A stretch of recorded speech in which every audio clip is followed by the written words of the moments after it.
Hello everyone, how's everyone doing? Awesome, great to see you after a long time. And I really wanted to start the videos again. And I was a bit busy with office work, but now things have settled down, so I thought why not start with some of the videos. So today's topic, right, is very basic but still very important.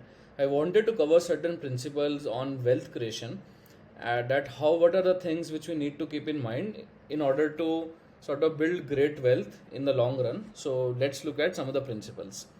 So I think the first most important principle, right, is having the conviction that hey, we can actually make a lot of wealth, and the ways and means can be many, but it's really important to understand markets, capital markets, how the economy moves, to follow or see what are some of the great economists and sort of financial folks are speaking about, how's the industry shaping up, read a lot of books, keep company with folks who are interested in this space. So it just keeps you sort of geared up and motivated, and you can take the right bets over time. So this is the most important thing in the wealth creation journey.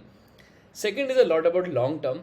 So I think it's the power of compounding is enough said and done, but we all know the rule of 72, right? If you compound the money at 18%, it doubles every 4 years.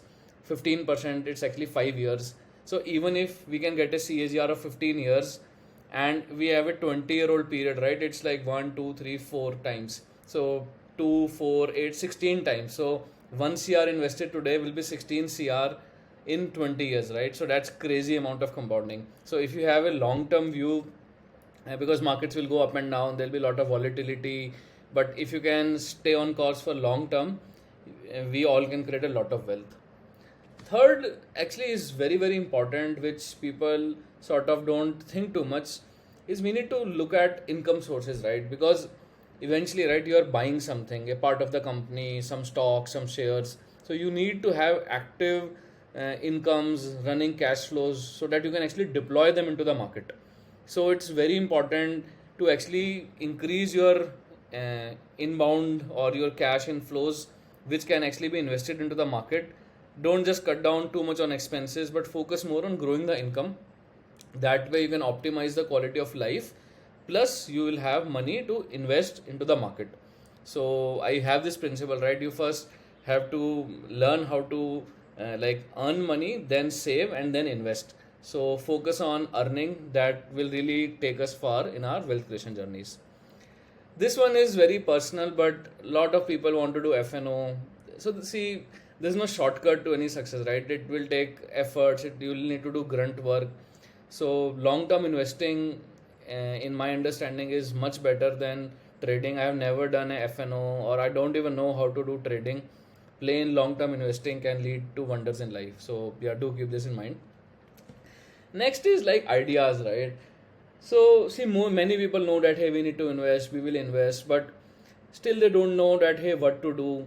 There are actually a lot of things out there. So you can look at mutual funds. Just go to ET Money, pick one or two top mutual funds. There are small cases, great fund managers are there. There are amazing PMSs which run. Just do a web research and you will find some of the top ones. There are index funds. There are sovereign gold bonds. So there are a lot of options into the market. So if you have like basic understanding, you know your stuff, you can actually find certain of these options and you can start deploying money. So what I've also realized, right, what matters more is how much money do you invest and for how long periods you can invest. Don't do anything fancy stuff that hey, I'm chasing the next micro cap which will be like 100x in 3 years, or new wave is coming, buying, selling. Like that's more of noise.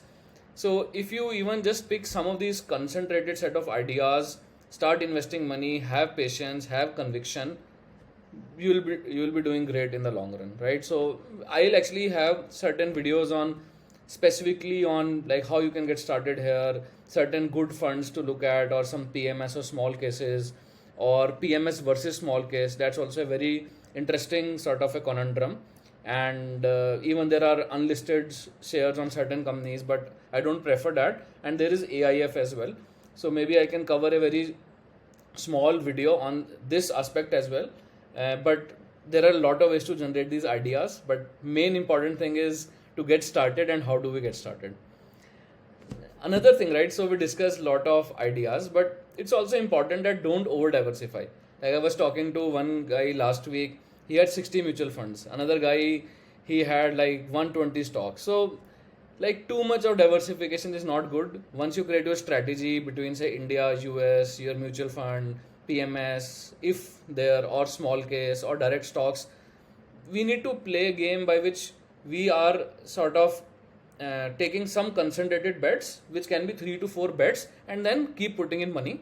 So I actually have a separate framework for this, which I call as a 5 fingers approach. So it has really worked very well for me. And maybe in one of the videos, I'll cover this strategy, that what I call as a 5 fingers strategy for wealth creation and how does it work. So, but for now, I'll just say invest, don't over diversify, pick few buckets and go deeper into them specifically. This one is very important, right? This is what I call as take control.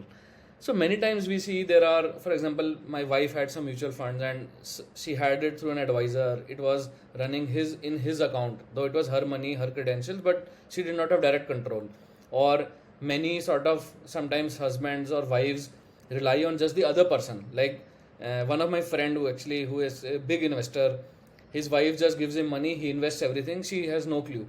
These things are not good. See, both the husband, wife, or your partner, they should have complete control of what the investments are. It might be a common account, but both the parties should always know where the money is going, why is it going, which instruments are selected.